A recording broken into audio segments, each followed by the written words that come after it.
Bueno, muy bien, escuchábamos la voz de Lula recién hablando del Mercosur. Del Mercosur. Porque hubo cumbre del Mercosur en las cataratas, ¿no? Y de eso querés hablar vos también, Cuchu. ¿Vos decís que el Mercosur viene lento? ¿Qué es lo que viene? Ahora, digamos, me sirve como excusa, digamos, salir de algunas cuestiones de coyuntura, porque hay cuestiones estructurales que no son abordados y entonces quedan como en la nada, ¿no? Y muchos después quedan en consigna. Patria Grande, la integración latinoamericana. Entonces, casi todos estamos de acuerdo, pero sí, bueno, a ver, tratemos de pensar, digamos, fortalezas y debilidades y qué es lo que pasa con eso.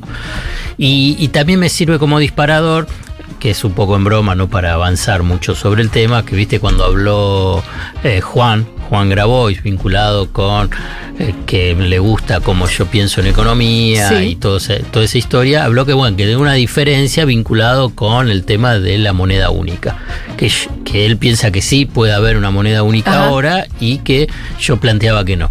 Entonces todo eso me llevó también a reflexionar junto con esto de la cumbre del Mercosur para tratar de pensar primero qué pasa con la integración y qué es lo de la moneda única, cómo se puede lograr la moneda única.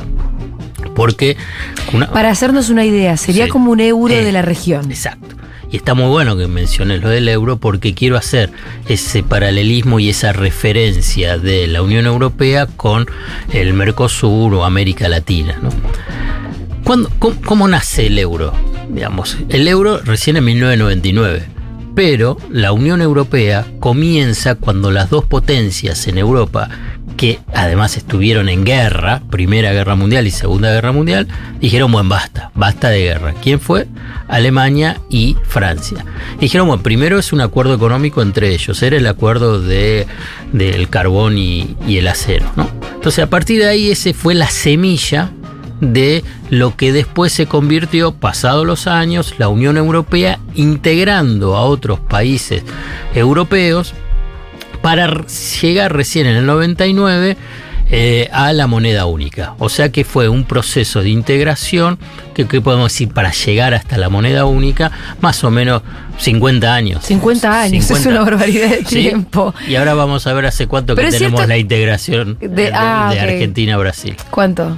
Y cuando comenzó la semilla la empezó Alfonsín y Sarney con los protocolos de integración, que eso fue en 1984. 1984. 30 años. Fíjate, ¿y quién era Argentina y Brasil? Las dos potencias de la región. Y que uno de los puntos que por ahí se desconoce, ya pasados los años, vos sabés que Argentina y Brasil tenían conflicto, la hipótesis de conflicto de guerra, digamos, ¿en ese momento? Hasta ese momento, las fuerzas militares y por consiguiente el Estado y la Cancillería tenían como una hipótesis de guerra entre Argentina y Brasil. Esos protocolos, la democracia, la recuperación de la democracia después de la noche oscura de las dictaduras militares en América Latina, yo estoy haciendo paralelo, no es igual, pero yo te digo para que te des cuenta, venís de una cosa comparar procesos, ¿no? Claro, el proceso de un momento oscuro, las dos potencias regionales se juntan y dicen, dejamos ya ese pasado de competencia, de beligerancia, de pensar que el otro es un enemigo, para pensar una historia en común. Y esos fueron los protocolos de integración entre Argentina y Brasil, donde estaba Alfonsín Sarney. Después eso avanzó y en los 90 aparece, la idea del Mercosur, integración de otros países, ¿te acordás? Alemania y Francia, y después se integra otros países, Uruguay y Paraguay. ¿Con qué implicancias? Porque una cosa es tener barreras arancelarias de la región para afuera, ¿no? Como hay distintos niveles, ¿no?, de integración. Claro, agarrás el arancel externo común, decís, vamos a protegernos nosotros, digamos, los cuatro países de la competencia externa, y a la vez al interior del bloque regional incrementemos el comercio, haciendo más fácil la producción y el intercambio comercial. ¿Para qué? Precisamente para el desarrollo. Esos son los primeros pasos para avanzar y profundizar en la integración y posteriormente tratar de llegar a una moneda común. ¿Qué es lo que...? Bueno, si incluso avanzás en la primera década de este nuevo siglo, se incorporan países asociados. Van incorporándose de a poco. Van incorporándose. ¿Como cuáles son? Bolivia, por ejemplo, Bolivia, sí. Chile. Entonces la idea es ir incorporando esa idea de lo que era la Unión Europea llevado a la Unión Latinoamericana. ¿Cuál es una diferencia sustancial? Porque vos fíjate, yo salté de comienzo de los 90 al comienzo de los 2000, que durante los 90 dominaron los gobiernos de derecha, sí, conservadores, en contra de esta idea de la integración, más de la apertura. Lo mismo pasó durante el periodo de Mauricio Macri, no solamente en Argentina, sino también vos podías pensarlo en el Bolsonaro en Brasil. Entonces, ¿cómo decís? Ya están pasando 40 años de ese proceso de integración, y entonces la pregunta es ¿por qué no pudiste continuar o imitar, no hacerlo igual, el proceso europeo? Sí, seguir adelante, profundizar. Claro, porque tuviste sectores conservadores que patearon en contra. ¿Y por qué no les conviene a los sectores conservadores en términos racionales? No es racional. Digamos, es ideológico, digamos, quiero decir, no racional, fue una ironía, digamos, la mía.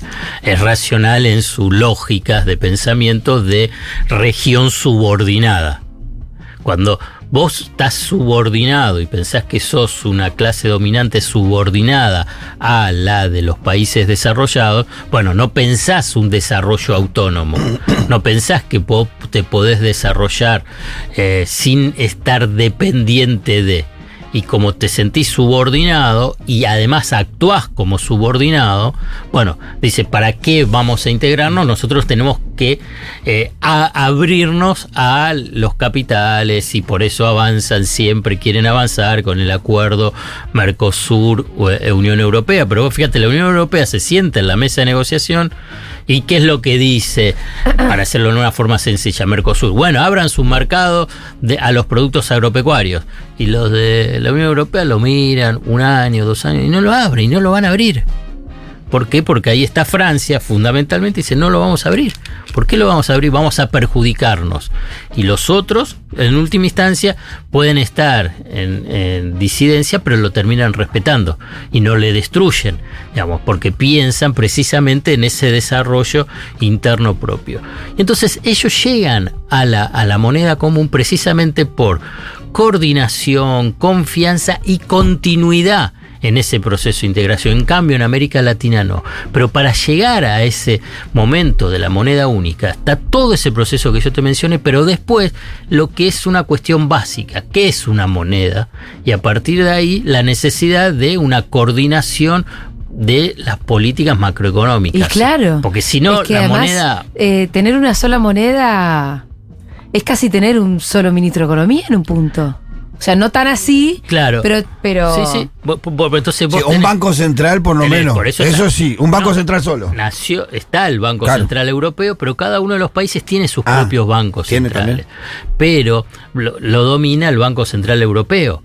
Entonces, y además de que domina el Banco Central Europeo, es la política monetaria, pero también te define la política cambiaria, lo que sería la relación con el euro, con el dólar y con las otras monedas regionales, la tasa de interés, te define también una política fiscal, digamos. Entonces dice, bueno, todos más o menos tienen margen, por eso tenés un ministro de Economía para armar sus presupuestos, pero tu déficit fiscal no puede ser superior al 1,5%, al 2% o al 3%, depende del momento. Y si no, estás en falta. Y si no, necesitas, si tenés que pedirlo, un financiamiento adicional que te lo puede dar la Unión Europea o el Banco Central Europeo. Entonces, cuando entonces hablamos y pensamos en una moneda común en América Latina, es que está llegando al último paso, y todavía no recorriste todo el camino. Eso lo digo. Yo estoy de acuerdo y hay que avanzar. Hay cosas que hay que hacer antes de llegar a la moneda común, no te puedes saltear ciertos pasos. Entonces, y si uno quiere avanzar... Aunque hicieras todo súper bien. Sí, pero si avanza vos, no es solamente la necesidad de una integración vinculado con lo monetario. Vos cuando pensás y ves otras experiencias de integración regional y fundamentalmente de la Unión Europea, lo que tenés también es integración a nivel de infraestructura.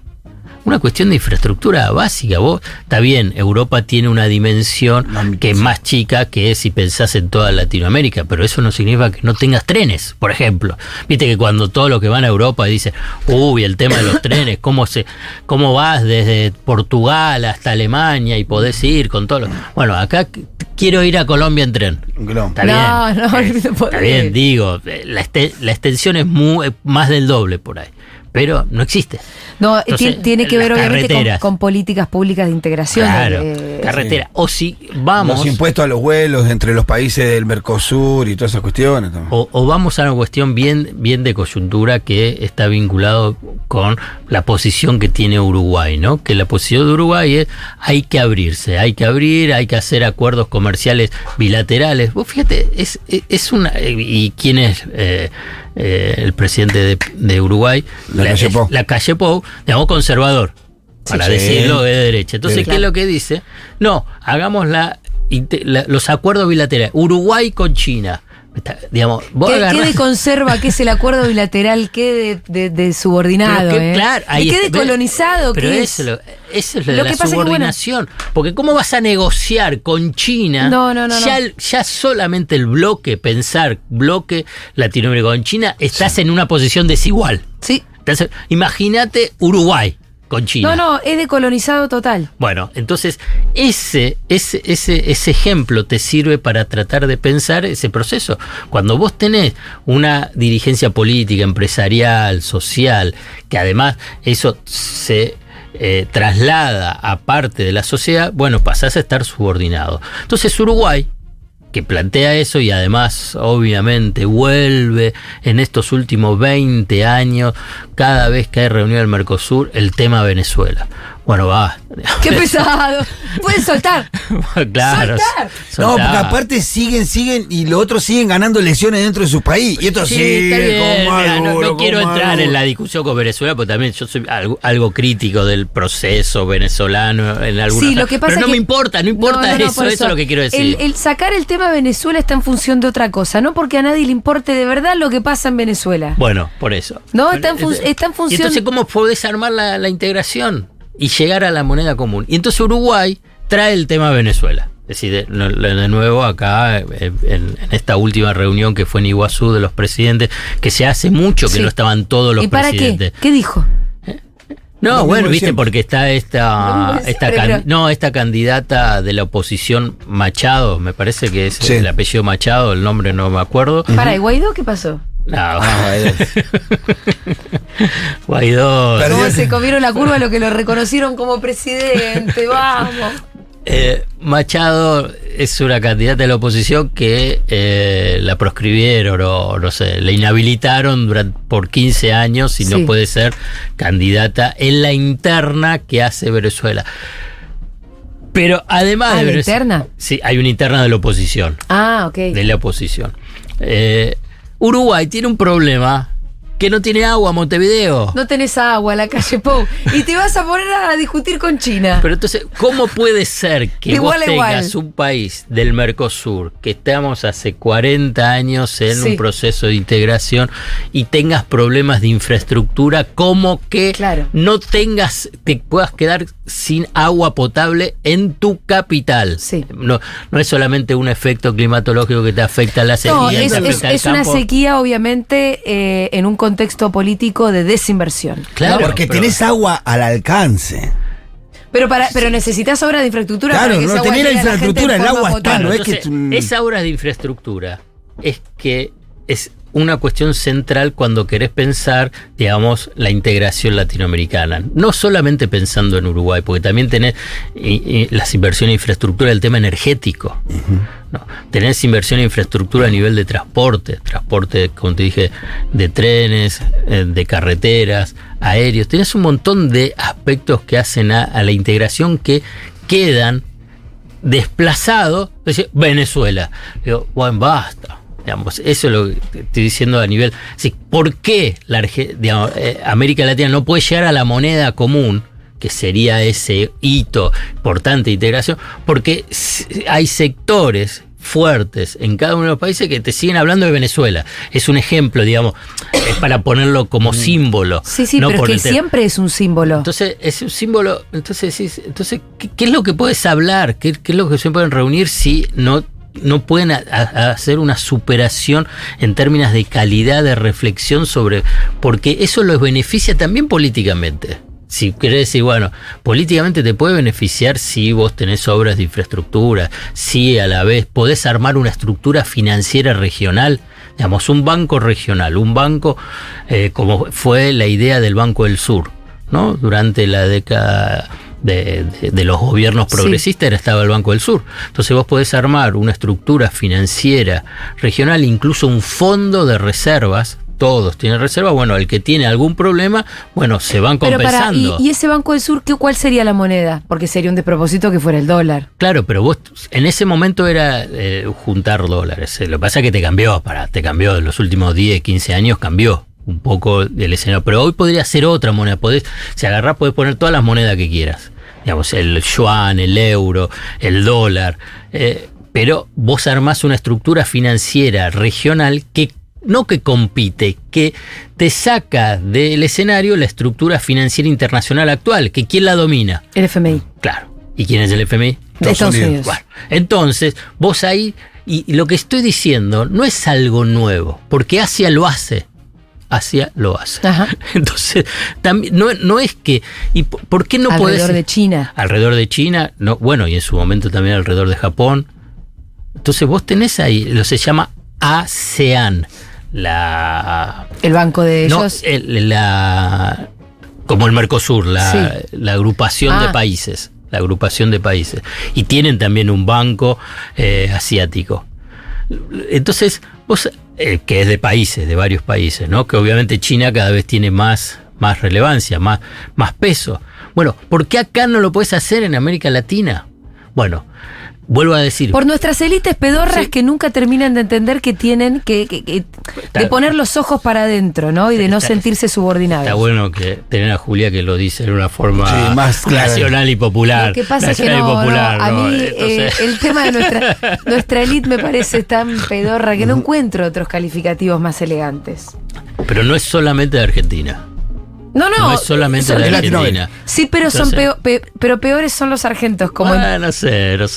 Vos alguna vez lo hablamos. Viajás a Brasil y la élite brasilera, la élite paulista, ya con solo recorrer un poco Sao Paulo te das cuenta que ponen la guita adentro.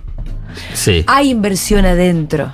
Sí. Mientras que acá la fugan toda, la chocan toda.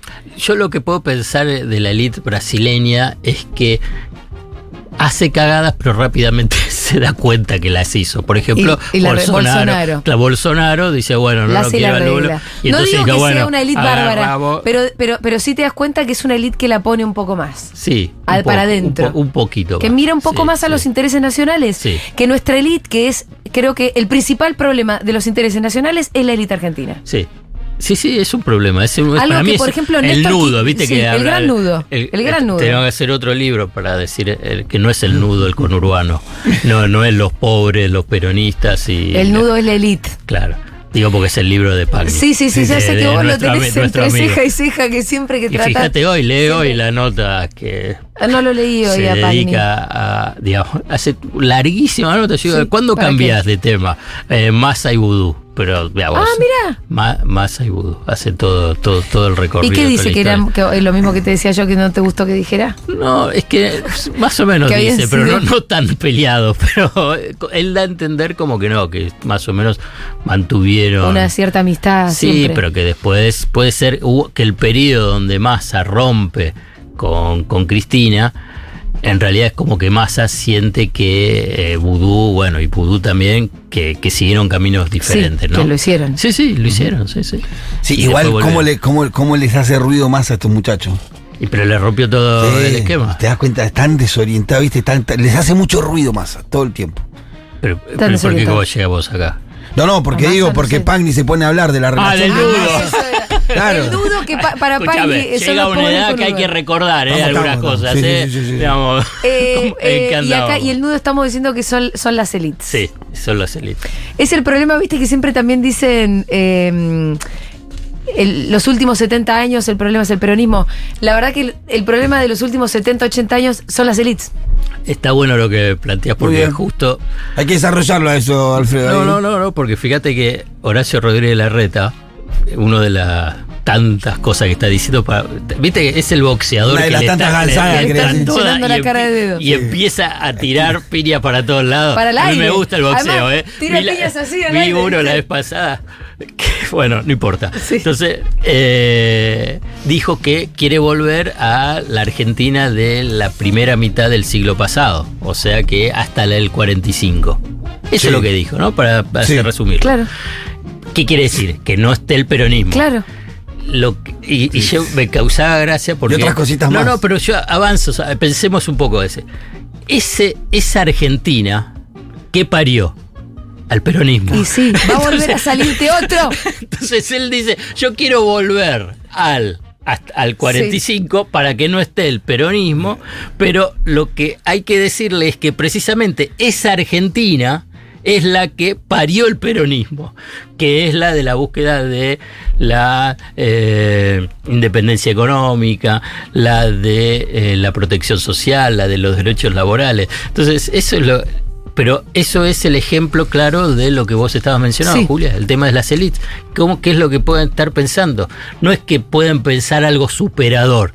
Vos fíjate que no están pensando decir, bueno, ¿qué Argentina quieren para el 2030, al 2040? No, te dicen, quiero la Argentina del para atrás, la de 45. Sí. La de Milei te dice la de 1880. La de la generación del 80. Claro, te dice. Te miran para atrás. No, decime cuál es la Argentina para adelante. Que significa que si vos querés superar el periodo del peronismo, entonces vos lo que tenés que hacer es que lograr objetivos que planteaba el peronismo, entonces, y superadoras. E incorporarlos. Y claro, y pasa a ser superadora. Entonces, para atrás. Bueno, eso es lo que pasa con la integración latinoamericana. Está bueno decirle, ¿no? Como mirá Larreta, que si llegamos a volver a ese estado de cosas, habrá otro peronismo. Habrá otro 17 de octubre. Porque el problema era que no la repartían y que hay un montón de gente que la ve de afuera y dice, y mi parte...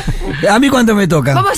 Mi parte, somos mucho más ahora todavía. Es un país más grande también. Y lo que pasa es que en el 45... Y con otros recuerdos, ¿no? Sí, claro, eso es lo que te iba a mencionar. En el 45 no estaba la memoria de la sociedad, ni en las clases sociales, ni en los trabajadores, lo que hoy sí está en la memoria colectiva, que es precisamente la de los derechos laborales, derechos previsionales, derechos sociales y ampliación de derechos. Entonces, esa es la imposibilidad. Y la de dirigentes capaces de asumir esas demandas y llevarlas adelante también. Sí. Es parte de una memoria. Sí, exacto, claro. Después se llama Perón, te lo acordás, canta la marchita, y después está la parte emotiva que le gusta al Pitu, que viene después de la racional. ¿Y cuál es la emotiva? Esa, la marchita. Claro, buenos recuerdos, la esperanza. A ver. No llores, no llores. Bien, Cucho, ¿ya estamos? ¿De verdad estamos sin tiempo? No. Dale. 5 minutitos. Le sacamos 5 minutitos a alguien más. ¿Nos quedó algún tema en el tintero? Es distribución. ¿O podemos hablar de cómo le pagamos al fondo, Julia? Bueno, la del fondo. Dale. La del fondo porque con Joan y todo eso, viste que le pagamos, está buena. Sí, que hoy estaba leyendo a Leandro Renú que parece ser que la negociación está como medio trabada. Está trabada. Yo estaba pensando que Masita estaba muy así como un tractor. La está negociando. Sí. La está negociando. Yo supongo que Estados Unidos no va a bajar el pulgar. porque las condiciones en la región, los vínculos. ¿Qué quiere decir no bajar el pulgar? Que no haya acuerdo. Bueno, pero ¿qué acuerdo? Ya a esta altura es poco relevante. Ya está. Es a diciembre. El tema es que sea un acuerdo. Que sea un acuerdo que les permita que no sigan perdiendo reservas. Está bien, pero ellos lo que quieren es una devaluación. Claro. Insisten con eso. Claro, entonces ahí está donde estás terciando. No, eso, claro. Ahí está la pulseada. Por eso. Estados Unidos te baja el pulgar si te dice si no devaluás no te doy nada. Eso es. Como no creo que Massa en campaña, y o sea, unión por todos, incluyo a Cristina Fernández Kirchner y Alberto Fernández, acepten que le hagan una devaluación del 30%, salvo que se quieran suicidar, uno no puede decirlo, digamos, existe siempre esa posibilidad en términos políticos y en términos electorales, porque una devaluación, hay que decirlo, más allá que algunos piensan que es inevitable, hoy lo que te genera es un salto inflacionario. Porque ya hay estudios, más allá de lo que digan, que piensan que los precios de la economía están en el dólar marginal, el dólar blue, el contado con liquidación. Casi todos los productos de alimentos y bebidas están en cotización del dólar oficial. No, por ejemplo, los autos de alta gama, o ciertas, la indumentaria, o algunos productos electrónicos. Hay todo un estudio, lo hizo Manuel Álvarez. Hay cosas que están en el blue y hay cosas que están en el dólar oficial. Sí, pero alimentos y bebidas no. En el oficial. Claro, está ahí en el oficial. Y ahí tiene que permanecer. Si vos haces la devaluación, ahí es donde se te dispara. En el peor de los rubros, que es alimentos. El que dispara la pobreza enseguida. Dispara la pobreza, malestar social, previo a las elecciones. Sería un disparate en términos de que si piensa como campaña electoral, de evaluar. Bueno. Hay un punto que a mí me parece interesantísimo, que hace, si querés, a una geopolítica, que nosotros en algún momento lo hablamos, es el tema de los yuanes, que algo mencionaste, Pitu. Cuando se escriba la historia de cómo el yuan pasó a ser una moneda de aceptación internacional y que algunos hasta ahorran en yuanes y compite con el dólar, como el dólar con la libra esterlina que la reemplazó, aunque la libra esterlina sigue siendo una moneda muy importante, es la de Gran Bretaña, cuando Gran Bretaña era el imperio, era dominante porque además era una libra esterlina con patrón oro, pero después el dólar en la década del 70, ya con un proceso largo de crecimiento de potencia de Estados Unidos, la reemplazó y pasó a ser el dólar moneda de aceptación internacional. Cuando el yuan pase eso, dentro de algunos años, no sé cuánto, y se escriba un libro sobre eso, va a haber un capítulo especial a Argentina. Porque nunca antes un país le pagó al Fondo Monetario Internacional con yuanes. Gestión Sergio Tomás. Sergio Tomás, papá. Con yuanes. Y que el Fondo Monetario Internacional lo acepte. Porque además, ahora sí podemos llorar. Por Sergio Tomás. ¿Quién nos iba a ver así? China. ¿Quién hubiera dicho? Por eso cuando se habla del Fondo Monetario Internacional, China le importa mucho estar en el Fondo Monetario Internacional, le importa mucho tener una participación relevante y le importa mucho que cuando está el vínculo con otros países le dice anda al fondo, No es que le dice a Argentina rompe con el fondo y vení conmigo. Ellos consiguen en el 2016, hace poquitito, que el yuan se incorpore a la canasta de monedas que tiene el Fondo Monetario Internacional. ¿Qué es la canasta de monedas? Viste que aparece que el fondo te presta en DEG, DEG, Derechos Especiales de Giro. Que es la moneda del fondo. Claro. Pero ¿cómo se compone esa unidad de cuenta, esa moneda? Hasta el 2016 el yuan no estaba. ¿Quién estaba? Estaba el dólar, estaba el euro, la libra esterlina y los yenes. Japón.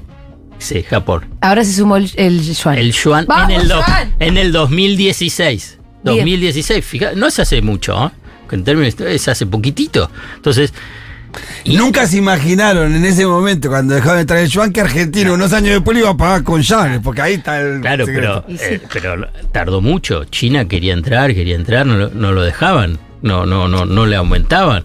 digamos, esa participación. Pero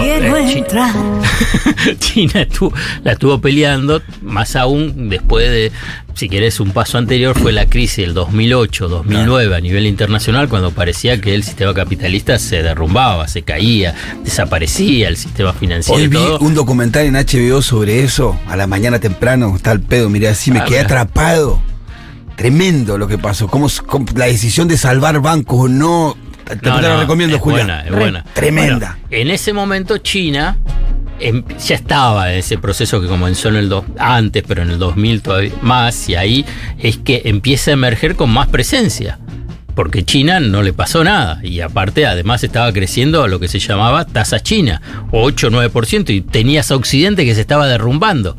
China sigue avanzando y dice, bueno, yo tengo que tener mayor participación. Digamos, soy una potencia emergente como otras, entonces quiero tener participación. Te la estoy haciendo de una forma, no los chinos lo hablan de otra forma. ¿Puedo agregar un dato? Y con esto cerramos la columna. China sacó en los últimos 40 años a unas 850 millones de personas de la pobreza. Díganme si hay un mayor aporte a los derechos humanos que ese. Tangiblemente no es discutible. En eso, y con eso, si quieren, cerramos la columna, si están de acuerdo. Me parece Así perfecto. el Cuchu. Muy bien, hasta el jueves que viene. Hasta el jueves que viene.